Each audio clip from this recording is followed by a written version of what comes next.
বাংলাদেশ পল্লী বিদ্যুতায়ন বোর্ডের আয়ত্তে মিটার রিডার কাম মেসেঞ্জার পদের পরীক্ষার্থীগণ আপনাদের পরীক্ষা ৪ তারিখ এবং ১৮ মেতে পরীক্ষা অনুষ্ঠিত হবে দুইটি ধাপে। ৪ তারিখে ৯টি অফিসের পরীক্ষা হবে এবং ১৮ তারিখে আরও ৯টি অফিসের পরীক্ষা হবে। আপনাদের পরীক্ষাটি ৮০ মার্কে এমসিকিউ পদ্ধতিতে হবে। ৮০টি এমসিকিউ থাকবে, প্রত্যেকটি এমসিকিউর মান হচ্ছে ১। আপনারা যদি ৬০+ পান তাহলে ভাইবার জন্য ডাকা হবে। দেখেন, আমি আজকে ৩টি অঙ্ক সমাধান করব শর্ট টেকনিকে। যে ৩টি অঙ্ক শুধু মিটার রিডার কাম মেসেঞ্জার পদে আসবে এবং যে কোনো চাকরির পরীক্ষা আসলে ৩ সেকেন্ডে 3টি অঙ্ক দিতে পারবেন ইনশাল্লাহ। শর্ট টেকনিকে এমন সুন্দরভাবে দেখাবো, ফানির মতো বুঝিয়ে দেব। তার আগে ছোট্ট একটি কথা শেয়ার করি, শেয়ার করার পর মূল কথায় যাব। আপনি যদি মিটার রিডার কাম মেসেঞ্জার পদের পরীক্ষার্থী হয়ে থাকেন, আপনাদের জন্য অনেক যাচাই বাছাই করে বিগত সালের প্রশ্ন 2024 সালে বিভিন্ন পরীক্ষায় বারবার আসা গুরুত্বপূর্ণ প্রশ্নগুলো নিয়ে চূড়ান্ত সাজেশন তৈরি করা হয়েছে। চূড়ান্ত সাজেশনের সাথে এক সেট প্রশ্ন প্যাটার্ন পাবেন। এই দুইটি সাজেশন ফলো করলে আপনারা শতভাগ কমন পাবেন। চূড়ান্ত সাজেশনটি নিতে স্ক্রিনে দেওয়া হোয়াটসঅ্যাপ নাম্বারে মেসেজ করে বলুন যে ভাই আপনার এই চূড়ান্ত সাজেশনটি প্রয়োজন, সাথে সাথে সাজেশনটি পেয়ে যাবেন। সাজেশনের চার্জ মাত্র 50 টাকা। আমি এখন মূল কথায় চলে যাচ্ছি। অবশ্যই সাজেশনটি নিয়ে সবাই একবার হলেও পড়ে দেখবেন, ইনশাল্লাহ কমন পাবেন। প্রথমে রয়েছে দুইটি সংখ্যার যোগফল 10। যোগফল মানে কি? মানে যোগ করা। দুইটি সংখ্যার যোগফল 10, গুণফল 24, অর্থাৎ গুণফল মানে কি? গুণ করা। দুইটি সংখ্যার যোগফল 10, গুণফল 24। দুইটি সংখ্যার গুণ করে 24 হতে হবে এবং যোগ করে 10 হতে হবে। সংখ্যা দুটি কত? এখানে অপশন আছে 7, 3, খ আছে 9, 1, 6, 4, 8, 2। আমরা এখন সুন্দরভাবে দেখব। এমন অঙ্ক, ধরেন সংখ্যা পাল্টি আসলো, ঠিক না? এমন অঙ্ক কিন্তু প্রতিনিয়ত আসতেছে, এবারও আসবে কারারক্ষী বাহিনীতে। আমি এখন শর্ট টেকনিকটা দেখিয়ে দিচ্ছি। আপনারা প্রথম এই যে ক নাম্বারটা আপনারা দেখবেন, প্রথমে দুইটি সংখ্যার যোগফল করবেন। দুইটি সংখ্যার যদি যোগ করেন, ধরেন 3, তাহলে আপনার কত আসতেছে? 10 আসতেছে, ঠিক আছে? যোগফল ঠিক আছে। তাহলে দুইটি সংখ্যার গুণফল করবেন। গুণফল করলে আপনি যদি 7 গুণ 3 করেন তাহলে কত আসে? আপনার আসতেছে 7 একে 7, 7 দুগুণে 14, 3 7 21। তাহলে কি 24 হলো? 24 হলো না। তার মানে কি? এটা নটকে, রাইট? এটা নটকে। তারপরে আমরা দ্বিতীয় নাম্বারটা দেখব। এই যে এটা তো আমরা প্রথমে নটকে পাইলাম, আমরা দ্বিতীয় নাম্বারটা দেখব। আমরা প্রথমে যোগ করব 9 যোগ 10, 1। 9 যোগ 1, প্রথম যোগফল 10 হলো, ঠিক আছে। তারপর এখন গুণফল করব 9 গুণ 1, তাহলে 9 একে 9। তাহলে প্রথমটা হলো যোগফল 10 হলো, কিন্তু গুণফল তো হলো না, রাইট? গুণফল তো হলো না, তাহলে এটাও কিন্তু হলো না। তাহলে আমরা কোনটা দেখতে হবে?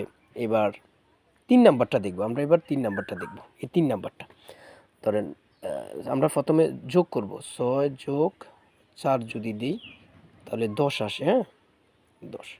তারপর এখন গুণ করব 6 গুণন 4 যদি দেই, আমরা যদি গুণ করি 6 একে 6, 6 দুগুণে 12, 3 6 18, 4 6 24।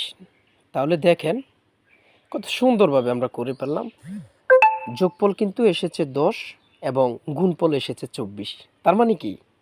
তার মানে গ নাম্বার সঠিক। দুটি সংখ্যার সংখ্যা দুটি হচ্ছে 6 আর 4। বুঝতে পেরেছেন? কারো সমস্যা হলে অবশ্যই কমেন্টে মেসেজ করবেন। যারা পারেন তাদের জন্য ইজি, আর যারা না পারেন তাদের জন্য খুব কঠিন।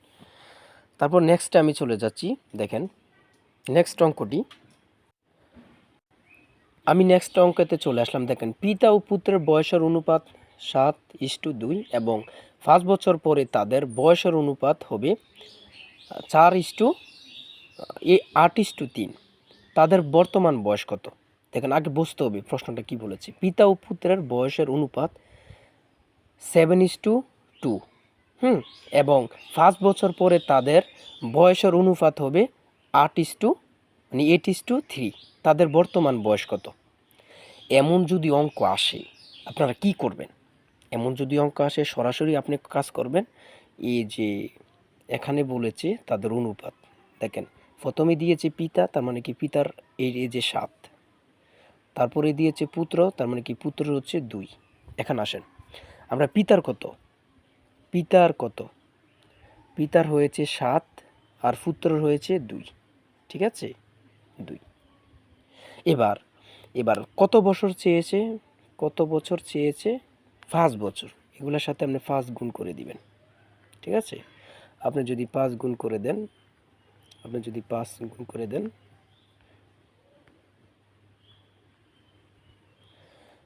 আপনার 5 গুণ করলে আসতেছে কত দেখেন, 5 7 35, 5 7 35 আর ওদিক দিয়ে আসতেছে 5 দুগুণে 10। তাহলে দেখেন নিচের অপশনের মধ্যে কোনটা আছে, 35 10, এটা হচ্ছে সঠিক উত্তর।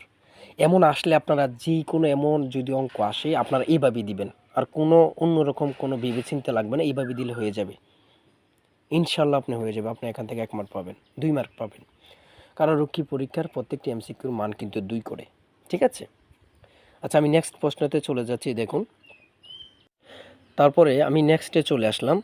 এখানে রয়েছে কি রয়েছে, 25 থেকে কোন সংখ্যা বিয়োগ করলে, অর্থাৎ এই 25 থেকে কোন সংখ্যাটি বিয়োগ করলে, এই যে নিচের অপশনগুলোর মধ্যে কোন সংখ্যাটি বিয়োগ করলে বিয়োগফল সংখ্যাটি অপেক্ষা 5 বেশি হবে, অর্থাৎ যেই সংখ্যাটি দিয়ে আপনি বিয়োগ করবেন এই সংখ্যার থেকে 5 আরও বেশি হতে হবে। দেখেন আমি প্রথমে বলি, আপনারা বুঝে যাবেন যে 25, দেখেন এই যে এখানে রয়েছে 5 বেশি হতে হবে, তাই না, 5 বেশি হতে হবে। আমি প্রথম অপশনটা আমি দেখাচ্ছি। ধরেন আমি 25, 25 থেকে আমি 5 বিয়োগ করলাম, 5 বিয়োগ করলে থাকতেছে কত, 20। কোন 25 থেকে কোন সংখ্যা বিয়োগ করলে বিয়োগফল সংখ্যাটি অপেক্ষা 5 বেশি হবে। ধরেন আমি প্রথমে তাহলে কত করতে হবে, 25 থেকে প্রথম অপশনটা দিয়ে আমি কাজ করব। 25 থেকে আমি 10 যদি বিয়োগ করি তাহলে থাকতেছে কত, এখানে 15, রাইট। তাহলে থাকতেছে এখানে 15। যদি 15 থাকে, আচ্ছা যদি 15 থাকে, আপনার অপশনে আছে কত, 10, অপশনে আছে কত, 10। তো অপশনে যদি 10, এখানে মাইনাস করানো হয়েছে কত, 15। তাহলে তো সঠিক উত্তর পেয়ে গেলাম। কিভাবে, এখানে বলেছে, দেখেন এখানে বলেছে কিন্তু সংখ্যা অপেক্ষা 5 বেশি হতে হবে। আপনি যে সংখ্যাটি দিয়ে মাইনাস করেছেন ওই সংখ্যাটি থেকে 5 বেশি হতে হবে। তা আমরা সংখ্যাটি দিয়ে 10 দিয়ে আমরা মাইনাস করেছি, তো 10-এর থেকে 5 যদি বেশি হয় তো 10-এ আর 5-এ 15, তাহলে অ্যান্সারও হয়ে গেল 15। তাহলে অবশ্যই প্রথম, তাহলে কোন নাম্বার অ্যান্সারটি সঠিক, এমন যদি অঙ্ক আসে এভাবে দিয়ে দেবেন। আর ভিডিওটি অবশ্যই ভালো লাগলে লাইক, কমেন্ট এবং সাবস্ক্রাইব করে পাশে থাকবেন। পরবর্তী কিন্তু আমি আরেকটি মডেল টেস্ট নিয়ে হাজির হব। এখন শুধু গণিত আর ইংরেজি দিব। সবাই ভালো থাকবেন, আল্লাহ হাফেজ।